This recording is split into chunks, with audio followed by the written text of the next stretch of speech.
Good afternoon. You're watching News 18 Global with me, Ridhima Bhatnagar. Let's begin with our top focus. Former United States President Donald Trump is expected to be arraigned at the Barrett Prettyman Federal Courthouse in Washington, D.C.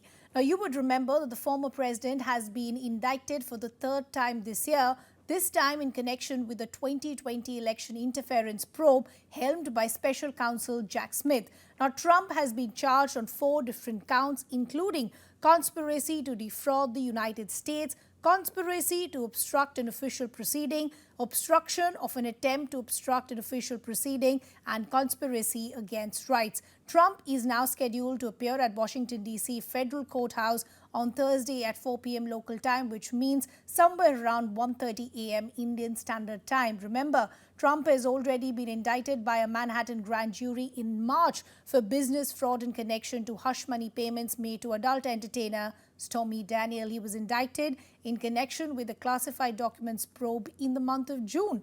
This spells even more trouble for the Republican frontrunner ahead of the 2024 presidential elections. Let's now explain what does this indictment really mean, what are the big points and the charges. Now, the first point goes on to say that the former president Donald Trump tried to create an atmosphere of mistrust after the U.S. elections. The other point it goes on to say is the Republican tried to change the U.S. election results for months together. What it further goes on to say is the former U.S. president even lied after he was warned by top officials. Also goes on to say Donald Trump knew his lies about the U.S. election were false, but he still went forward. Let's also now bring in our colleague Sanjay Suri, who in fact is standing by. Sanjay, the legal troubles for the former U.S. president only seem to be increasing. The third indictment that came yesterday, very damning charges. If proven, if convicted, the former president could see years as far as the jail term is concerned. But none of that seems to be phasing or hindering his plans as far as his 2024 presidential bid is concerned. Well, on the face of it, he is certainly putting a brave face on it, and the results seem to back that for the moment. But this is now beginning to catch up. We have this very odd phenomenon of 2 streams running in parallel in opposite directions, the legal going one way and the political going the other way. Legally, he seems to be getting deeper and deeper into trouble. Politically, he is on a high and in fact getting higher.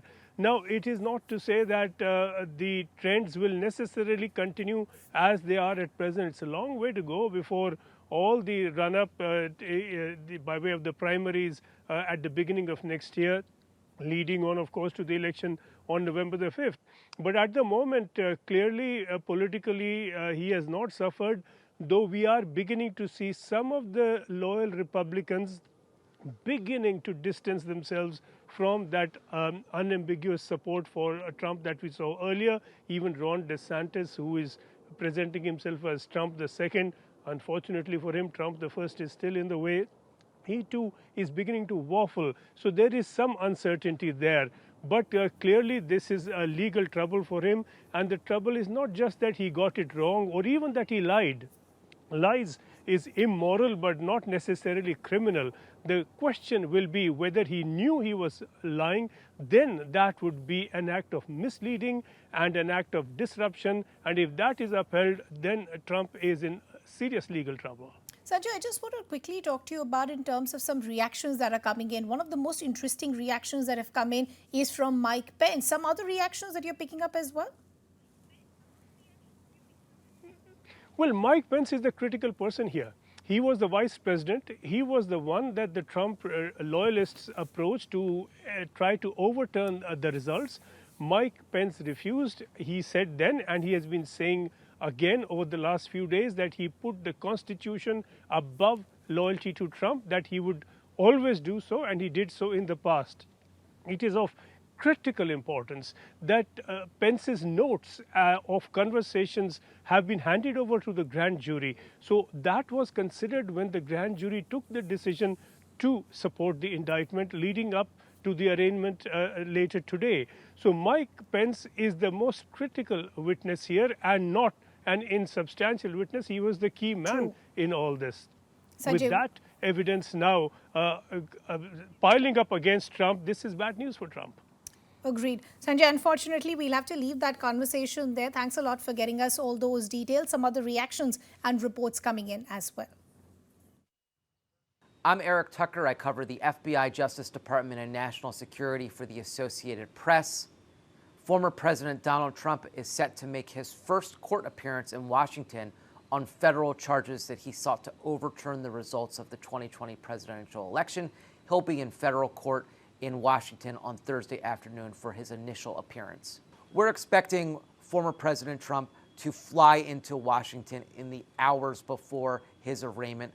He's expected to show up in court, where he's likely to be booked and processed. Outside the court, there have been people gathering. Members of the media, for instance, have long been staking out that location, tracking each and every movement of the grand jury, including as the indictment was approaching. And so this is going to be unfolding in a moment of both high anticipation from the public, but also tight security from law enforcement who have been showing up at the building and taking steps to make sure that that area is secure. This arraignment is going to take place before a federal magistrate, and that's important because that's going to be different than the trial judge who's going to be overseeing the case moving forward. So a magistrate is the one who oversees that initial appearance, and she's expected to honestly accept the not guilty plea on Trump's behalf.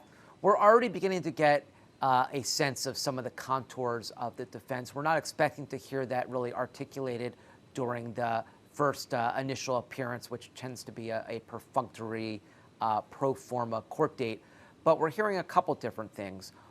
One of the defenses potentially is that Donald Trump's actions are protected by the First Amendment, that he had a right to protest against an election that he believed had been stolen from him and that his advisors were saying had been stolen from him. It's worth noting that the indictment itself actually preemptively acknowledges that fact. It acknowledges that somebody has the right to believe that they were the victim of fraud. They have the right to complain that the election was stolen, and they have the right to lawfully challenge the results. What the Justice Department says separates free speech from the criminal conduct are the actual steps that they say Donald Trump took to advance these criminal schemes. And they say that is conduct that is not protected by the First Amendment. One of the other lines of defense that we've been hearing is that, and we've been hearing this from Trump himself, is that lawyers who are connected to Trump told him about these schemes, told him that this was permissible, and Trump has repeatedly indicated that he relied on that guidance from lawyers. And in fact, many of the unidentified co-conspirators who are referenced in the indictment are themselves lawyers. But again, that's going to be a very hard road to go down for the defense as a legal argument and legal defense. Another indictment from U.S. Special Counsel Jack Smith was unveiled on Tuesday against former U.S. President Donald Trump, this time concerning his efforts to undo his 2020 election loss to U.S. President Joe Biden. The court papers charge Trump with 4 counts. They include conspiring to defraud the U.S. by preventing Congress from certifying Biden's victory and to deprive voters of their right to a fair election. Now, the indictment itself, it gets into Trump's actions in the days and weeks after it became clear that he had lost the presidential election to Biden. It describes efforts to get state officials to prevent from certifying their election results, and his own attempts to get his vice president, Mike Pence, to not let the electoral certification of Biden's election win move forward when it came before the U.S. Congress on January 6th, 2021. And what's most interesting here is that this is conduct describing what he did during the past election as he once again runs for election to try and become the Republican nominee in 2024, and then, if he wins that nomination, to try and be back in the White House. I want the American people to know that I had no right to overturn the election. And then on that day, President Trump asked me to put him over the Constitution.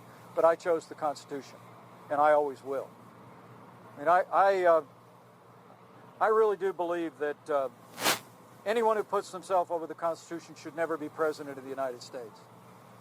And anyone who asks someone else to put themselves over the Constitution should never be President of the United States again. Now, with regard to the substance of the indictment, I've been very clear. I had hoped it wouldn't come to this. I had hoped that this issue and the judgment of the president's actions that day would be left to the American people.